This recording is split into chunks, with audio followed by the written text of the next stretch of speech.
अच्छा, सबसे बड़ी बात तो मैं आपको बताना भूल गई, तुम्हें काम की टेंशन है कि तुम्हें पैसों की टेंशन है? वो तो एंगेज्ड है वो। अस्सलाम वालेकुम गाइस, कैसे आप सब लोग? उम्मीद है सब ठीक ठाक होंगे और बहुत खुश होंगे।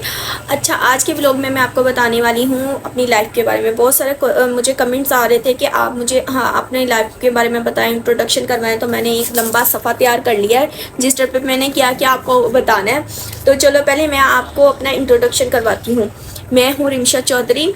हस्बैंड साइड से मैं अराई हूँ और फादर साइड से वलीम पठान हूँ। हम दो बहनें हैं, एक मैं एक मेरे से छोटी। 2014 में मेरी मदर की डेथ हो गई थी और उसके बाद से हम अपनी ग्रैंड मदर मतलब नाना नानी की तरफ ही रहते थे। और मैं हमारी जो सोर्स ऑफ इनकम थी मतलब हम एजुकेशन, तो जब मेरी मम्मा की डेथ हुई मैं 2014 में, तब मैं बैचलर कर रही थी और उसी टाइम पे मैं छोटे बच्चों को ट्यूशन्स भी देती थी। तो बस हमारा इसी से था। उसके बाद मैंने क्या किया, उसके बाद हम लोगों ने जॉब स्टार्ट कर ली जब मेरे नाना नानी की डेथ हुई। तो सबसे पहले जो मैं ओप्पो में इंटरव्यू देने गई, जो कि मेरा बहुत बहुत बहुत बकवास किस्म का इंटरव्यू था। मतलब कि मैं उस इंटरव्यू में बुरी तरह फेल थी। मुझसे जो कुछ पूछा गया मुझे आता ही नहीं था। मतलब यूँ था कि एक पेपर आपको आउट ऑफ कोर्स दे दिया होता है ना। मतलब फर्स्ट था इंटरव्यू, तो मुझे नहीं समझ थी ना कि मुझे क्या कहना चाहिए, क्या बोलना चाहिए। मैं बहुत ज़्यादा नर्वस हो गई थी। उसके बाद वो मेरा फेलियर इंटरव्यू था, लेकिन फिर भी मैंने हार नहीं मानी। उसके बाद क्या हुआ कि मैंने ओप्पो में एज अ प्रमोटर इंटरव्यू दिया, जो कि मेरा सिलेक्ट हो गई। और वहाँ पे मैंने क्या करना था, मैंने एक शॉप में बैठ के मोबाइल सेल करने थे। लेकिन मैं आपको बताती जाऊँ कि यार, जब आप कहीं जॉब करने के लिए जाते हैं तो आप लोग ये एक्सपेक्ट ना करें कि सब लोग आपको अच्छे ही मिलेंगे। अच्छे लोगों के साथ बुरे लोग भी होते हैं और बुरे लोगों से तो दुनिया भरी पड़ी है। 100 में से कोई एक होगा जो आपका साथ अच्छा सलूक कर लेगा, बाकी तो सब आपके साथ बुरा ही करने वाले हैं। ये सोच के निकले कि आपको अच्छा कोई नहीं मिलने वाला। वहाँ पे भी इसी तरह से था। मतलब कि हर दूसरा बंदा शिकारी था। और जॉब भी शॉप के अंदर मतलब मार्केट में थी, शॉप थी, तो एज अ प्रमोटर काम कर रही थी। तो वहाँ पे लेडीज़ तो आएंगी नहीं मोबाइल खरीदने, तो मर्द ही आते हैं ना। तो बस एक बात मैंने दिमाग में बिठाई हुई थी कि कुछ करना है, कुछ बनना है। बस वहाँ पे थोड़ा टाइम मैंने जॉब की, उसके बाद बहुत सारी जॉब मैंने चेंज की हैं। उसके बाद मैंने फ्राई चिक्स पे काम किया एज अ CRO, मतलब कस्टमर रिलेशनशिप ऑफिसर। वहाँ पे मेरा काम ये था कि मैंने पूरे रेस्टोरेंट को देखना होता था। उसके बाद पार्टीज़ जो भी आती थी, बर्थडे पार्टीज़, तो उसको मैं टैकल करती थी। बीच में मेरा काम और ज़्यादा बढ़ा दिया गया था। मतलब इतना सारा ओवरलोड काम था कि मेरी बस हो गई थी बस। मतलब ऑर्डर लेना है तो मैंने लेना है, पार्टी अरेंजमेंट करनी है तो मैंने करनी है, कोई कंप्लेन आ गई वो तो डेफिनेटली मेरे काम में ही था ना। तो मतलब सारे काम मेरे जो थोड़े थोड़े था ना मेरे काम में डाल दिए गए थे और ड्यूटी भी मेरी ही सबसे थी। और जो इनकम थी ना, अच्छा मैं आपको बताती हूँ, जब मैं ट्यूशन पढ़ाती थी ना, तो मैं इतनी मुश्किल से 3,000 रुपये जमा करती थी ना। 3,000 रुपये, मतलब 10 से 15 बच्चे होंगे 9, 10th और इनके, और 3,000 रुपये इतनी मुश्किल से होते थे। और आज मैं एक दिन में 3,000 रुपये लगाते वक्त सोचती नहीं हूँ कि यार मैं 3,000 रुपये खर्च कर रही हूँ। हैं 3,000 रुपये, मतलब ऐसे ही बस खर्च हो जाती है, पता ही नहीं चलता। 500 200 500 200 करके पैसे ख़त्म हो जाते हैं। और उस टाइम में मुझे इतनी अमाउंट भी ना इतनी ज़्यादा लगती थी, क्योंकि सोर्स ऑफ इनकम कुछ भी नहीं था, सिर्फ हमने खुद ही कमाना था। फिर वहाँ पे भी बस ये हुआ कि ओवरलोड वर्क की वजह से मैंने जॉब स्किप की। और वहाँ से मुझे एक और जॉब की ऑफ़र हुई, वो था फ्लाईलैंड। मतलब ये जो होती है ना टिकटिंग जहाज़ वगैरह की, वो मुझे काम नहीं करना है, क्योंकि मुझे सिस्टम का काम नहीं आता। मेरी एजुकेशन मार्केटिंग से रिलेटेड थी, तो मुझे मार्केटिंग का ही सब कुछ पता है। फिर मैंने ईडन रोप पे इंटरव्यू दिया, जो कि मेरा बहुत अच्छा गुजरा और मुझे थोड़ा बहुत एक्सपीरियंस था, तो मुझे जॉब मिल गई। उस ईडन रोप पे मुझे इस तरह से काम मिला कि उस ब्रांच की ओपनिंग थी। दिन रात इतना काम किया, रमज़ान के दिन थे, ओपनिंग शॉप की हो गई। और जब काम किया तो बस इस्तग़फ़ार, मतलब एक रोज़ा शॉप की ओपनिंग, और ओपनिंग में आप लोग ब्रांड के आप कंडीशन नहीं समझ सकते कि सिर्फ हमें अफ्तारी का टाइम मिलता था। अफ्तारी में भी हमें 30 मिनट्स की ब्रेक थी, जिसमें 15 मिनट में हम अफ्तारी करते थे और बाकी दोबारा से सारा रिफ़िल करना होता था। 6 महीने वहाँ पे काम किया और वहाँ बस लड़ाई झगड़े और ये वो, बस मिसअंडरस्टैंडिंग, जहाँ पे कहते हैं ना कि आप थोड़ा बहुत सक्सेस मिलने लगे तो लोग आपसे जलने लगते हैं। बस मिसअंडरस्टैंडिंग इतनी हुई कि मैंने वहाँ से जॉब स्किप कर दी, क्योंकि आगे एक बहुत बड़ी मंजिल मेरे लिए मेरा इंतज़ार कर रही थी, तो मैं उस जगह पे कैसे स्टक रह सकती थी।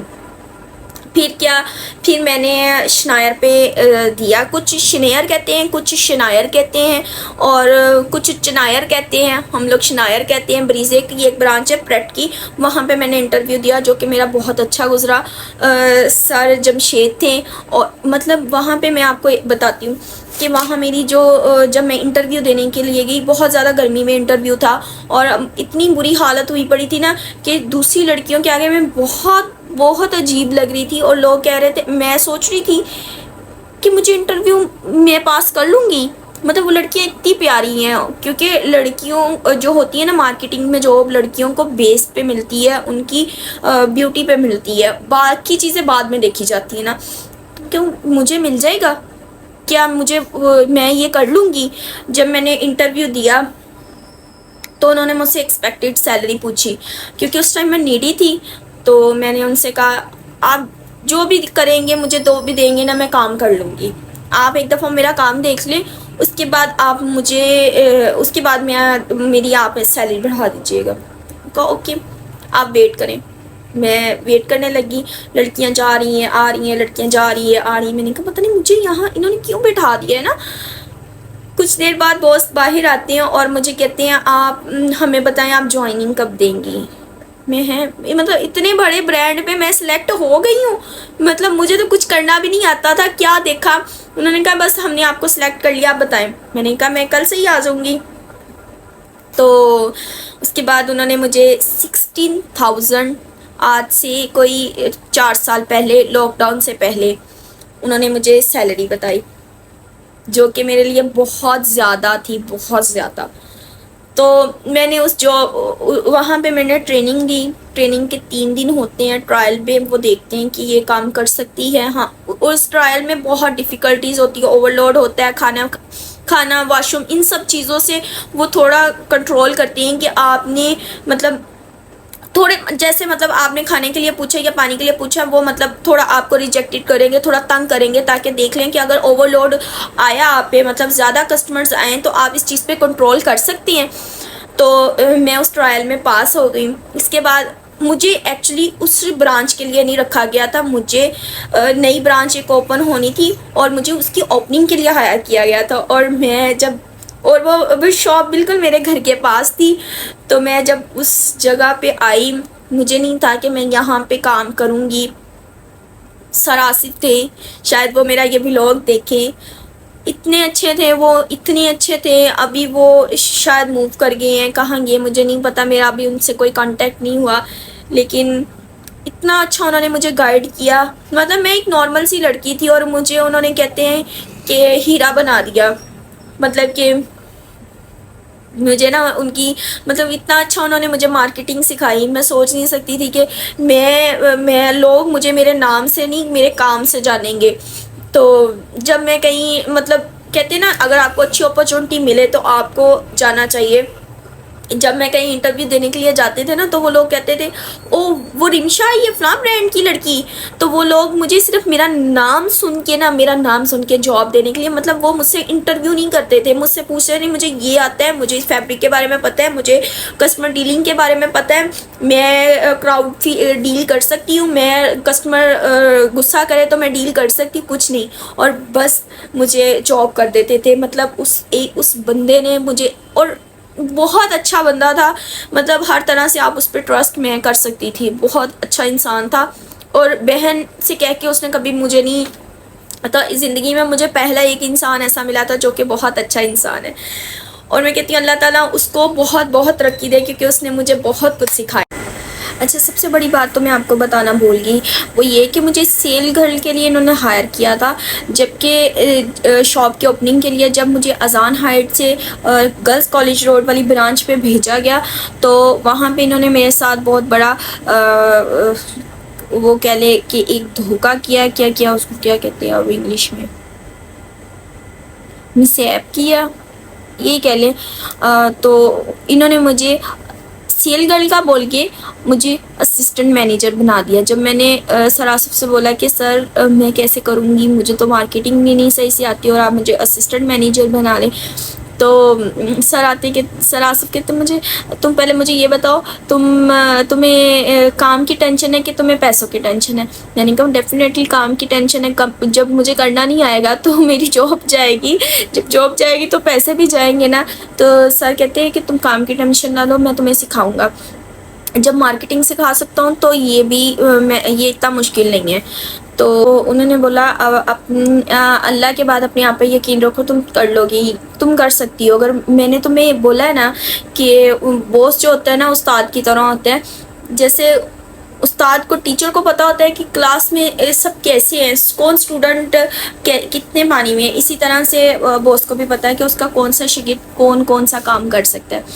तो फिर मैं असिस्टेंट मैनेजर बन गई। जब असिस्टेंट मैनेजर बनी तो उसके बाद सर के बाद मेरे जो सिग्नेचर थे वो अप्रूव थे, मतलब रेनोवेशन वाले आ रहे हैं या फिर स्ट्रोक आ रहा है या कुछ स्ट्रोक आउट हो रहा है, तो मैं अपनी साइन से कर सकती थी। इसी ड्यूरेशन में क्या होता है कि एक बंदा कैमरे फिटिंग के लिए आता है और वो बंदा उस डेफिनेटली उसको मैंने अपना नंबर एक्सचेंज किया। जब नंबर एक्सचेंज किया तो उसी जो ड्यूरिंग में था लॉकडाउन हो गया। लॉकडाउन हुआ है तो फारिग दिमाग शैतान का घर होता है जैसे कि, तो बस वो उस नंबर से टेक्स्ट मैस एक्सचेंज ये वो होने लग गया। ओपनिंग होती है तो रेनोवेशन का जो काम बचा होता है वो पूरा होने लग जाता है। जब भी बस वो जो शख्स था जिससे बातचीत हो रही थी, मैसेज एक्सचेंज हो रहे थे, वो कोई और नहीं मेरे मियाँ जी बने। हाँ जी। अच्छा, आप लोग पूछ रहे थे कि मेरे हस्बैंड कहाँ हैं, क्या करते हैं। मेरे हस्बैंड दुबई होते हैं। वो जब पाकिस्तान आते हैं तो हमारा काम कुछ इस तरह से कि उनको आउट ऑफ सिटी भी जाना पड़ता है। तो उनका नाम क्या है, उनका नाम है अल्लाह दिता और उनको सब एडी चौधरी कहते हैं। काम क्या करते हैं, सोलर का काम करते हैं। ये जो सारे क्वेश्चंस मुझे किए गए मैं उनका जवाब दे रही हूँ। आपके एक मिनट रजिस्टर पास कर लूँ। अच्छा, आपके कितने बच्चे हैं? मेरे 2 बच्चे हैं, बेबी बॉयज़ हैं। एक अहमद है 2 साल का, सॉरी 2.5 साल का, 3 साल का होने वाला है। और दूसरा बेटा मुस्तफ़ा है, वो 6 मंथ का है। और अच्छा, शादी कैसे हुई? शादी ऐसे हुई कि जब हम एक दूसरे को पसंद करने लग गए, हाँ दोस्ती से पसंद पे बात आ गई, तो फिर उन्होंने मुझे बताया कि वो इंगेज्ड हैं, वो मुझसे शादी करना चाहते हैं। कैसे हो सकती थी, एंगेज थे तो कैसे कर सकता था। लेकिन कहते ना जो जोड़े आसमानों पे बनते हैं वो जमीन पे कभी नहीं टूट सकते। बहुत सारी बातें की उसको भी मुझे भी मुझे क्योंकि मार्केट में काम करती थी, उसी मार्केट में वो भी होता था। लोग कहते थे रिमशा तुमसे शादी कभी नहीं करेगी, वो तुमसे कर ही नहीं सकती शादी, मुझे अलग से वो तुमसे शादी नहीं कभी करेगा, वो तो एंगेज्ड है, वो उसी के साथ शादी करेगा, वो तुमसे क्यों शादी करेगा, तुम में ऐसा क्या है, वो उससे क्यों नहीं करेगा। ऐसे बहुत सारे लड़के लड़कों की दोस्तियां हो जाती हैं तो इसका मतलब तो वो तुमसे शादी कर लेगा। तो आज मैं उनसे कहती हूँ कि हाँ, जब 2 आसमानों पे जोड़े बने होते हैं ना, तो जमीन वाले सिर्फ बातें कर सकते हैं, शादी हो जाती होती है। फिर मैं आप ये कहूंगी कि देख ले, शादी भी हुई है, बच्चे भी हुई है, और अल्हम्दुलिल्लाह अल्लाह बुरी नजर से बचाए कि उस शख्स के निकाह में बैठी हूँ, उसके घर में बैठी हुई। शादी कैसे हुई? अच्छा, शादी ऐसे हुई, क्या एंगेज था, फैमिली प्रॉब्लम थी। तो जब ये बात थी तो फिर वो मतलब बहुत एक लड़ाइयों फड्डों वाला काम होना था। लेकिन क्योंकि वो मुझसे शादी करना चाहता था, मेरे घर वालों को मनाया, तो बस आहिस्ता आहिस्ता आहिस्ता आहिस्ता सब मान गए। फिर लेकिन मेरी शादी में मेरे सास ससुर नहीं थे, क्योंकि उनकी फैमिली का कुछ मैटर प्रॉब्लम हो जानी थी, इस वजह से वो शादी में नहीं थे। 2022 को 22 की अप्रैल में मेरी शादी हुई। अच्छा, उसके बाद जिंदगी में बहुत प्रॉब्लम्स आई, बहुत ज्यादा प्रॉब्लम्स आई, इस तरह से कि जो हमारा शादी का फैसला था ना, हर प्रॉब्लम के बाद यूं लगता था कि गलती है, ये गलती नहीं करनी चाहिए थी, ये शादी नहीं होनी चाहिए थी। लेकिन जब जब वो प्रॉब्लम आई, मेरे जब फर्स्ट टाइम हमारे झगड़े हुए, कहते हैं ना शादी के बाद बहुत झगड़े होते हैं, लव मैरिज कभी कामयाब नहीं होती। फर्स्ट टाइम पहले झगड़े हुए फर्स्ट बेबी के टाइम पे, तो बात डिवोर्स तक पहुंच गई। लेकिन जो मेरा बेटा अहमद था, वो जो हमारे मामलात खराब हुए थे, उसको एक अल्लाह ताला ने गिफ्ट हमें दिया कि उसको देख के हमारे वो सारे गुस्सा नफरत अंदर की जो करवाहट भर गई थी ना, वो खत्म हो गई। फिर उसके बाद एक साल हमारा सही गुजरा, छोटे मोटे झगड़े होते थे, फिर एक साल सही गुजरा। उसके बाद से फिर इतने ज्यादा झगड़े हुए, इतने ज्यादा झगड़े हुए मुस्तफा की दफा पे, कि मामला फिर वही थे, सब लोग थे नहीं इस दफा तो कहानी खत्म है। वो अल्लाह ताला ऐसे लोगों के मुंह के में खाक डाले, और अल्लाह ताला मियाँ बीवी के रिश्ते में हमेशा मददगार रहे और उसको निभाता रहे। कहते हैं कि मियाँ बीवी के रिश्ते में जो तीसरा हाथ होता है वो उस रब का होता है। तो मेरे रिश्ते में भी कुछ इस तरह से था। पता नहीं क्या है, मुझे समझ नहीं आती, मेरे रिश्ते में और मेरी जिंदगी में इतने ज्यादा मुझसे होती है ना, मैं खुद हैरान हूँ कि मैं भी कुछ हद तक ऐसे कह देती हूँ कि नहीं ये अब नहीं हो सकता ना, मुझसे फिर से हो जाते हैं, फिर से कोई जादू हो जाता है, या तो उस रब की कहते हैं ना, उस रब के मैं बहुत ज्यादा करीब हूँ कि मेरा जब दिल थक जाता है, थकने वाला होता है, वो मेरे में हिम्मत डाल देता है। दूसरा बेबी हो गया, और हमारे मामला जो बहुत ज्यादा खराब थे वो फिर से कुछ हद तक ठीक हो गए, बहुत हद तक ठीक हो गए। अच्छा, उससे पहले ये हुआ कि मैं टिकटॉक यूज करती थी, वहां पे मैंने वीडियोस डालनी, अंदर से ब्रेक थी, थोड़ी सी प्रॉब्लम्स थी, तो मैंने वीडियोस डालनी, लोगों ने कहना तुम्हें तुम्हारा डिवोर्स हो गई है, तुम्हें तुम्हारा शोहर इस वजह से छोड़ के गया है। ये दूसरों को तनकीद का निशाना बनाने से पहले सोच लिया करें, कुछ भी हो सकता है। ये मसला नहीं होता कि आप ये करते थे या वो करते थे, कि कोई थर्ड की वजह से भी मिसअंडरस्टैंडिंग हो सकती है, कोई तीसरा भी आपके घर को तोड़ सकते हैं। ये नहीं है कि आप गलत है या आपका हस्बैंड गलत है, किसी तीसरे की गलत फहमी भी लगाई हुई आग भी आपके घर को जला सकती है। लेकिन निभाने वाला और बनाने वाला रब की जात है। जब किसी का घर उस रब ने बनाया हो तो कोई तीसरा बाहर वाला नहीं तोड़ सकता, इंसान तो कभी नहीं तोड़ सकता। बेटा हो गया। अच्छा, उसके बाद मैंने टिकटॉक स्टार्ट की थी, वहां पे अल्हम्दुलिल्लाह से मेरी एक वीडियो वायरल हुई, तो पंजाबी कुड़ी के नाम से थोड़ी फेमस हो गई। लोगों ने कहा कि आप व्लॉग्स बनाएं, तो मैंने व्लॉगिंग स्टार्ट की थी। कुछ लड़कियां मुझसे पूछ रही थी आपने व्लॉगिंग कैसे स्टार्ट की, तो बस मैंने वॉइस ओवर भी किए, मैंने व्लॉग्स भी बनाए हैं, और अभी मैं कैमरे के सामने भी बोल रही हूँ। मुझे नहीं था पता कि मैं ऐसे बोल सकती हूँ, लेकिन मैंने बोला है। बस आप देखिएगा, अगर कुछ बुरा लगे तो कमेंट करिएगा, ताकि मैं नेक्स्ट में इम्प्रूव करूँ उसको ना, कि मुझे इस तरह से नहीं इस तरह बोलना चाहिए था। नेवर माइंड, स्टार्ट में सब गलत बोलते हैं, सब कुछ गलत होता है, जीरो से स्टार्ट किया जाता है। तो मैं भी अच्छा, मैं रहती कहाँ हूँ, मैं अपने घर में रहती हूँ। नहीं यार, मैं साहिवाल में रहती हूँ, शुरू से साहिवाल में रहती हूँ, और मेरे दादा मेरे नाना हम सब साहिवाल में ही रहते थे। मेरी शादी भी साहिवाल में ही हुई। मेरे जो ससुराल वाले हैं वो गांव में रहते हैं, और मैं सिटी में रहती हूँ, क्योंकि मैं सिटी की रहने वाली थी।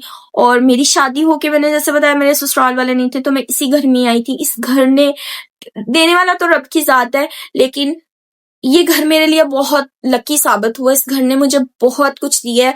जिस तरह से थोड़े बहुत मेरी जिंदगी में दुख है, उससे ज्यादा ढेरों खुशियां हैं। 2 बच्चे दिए अल्लाह ताला ने, अल्लाह ताला इनको सेहत दे।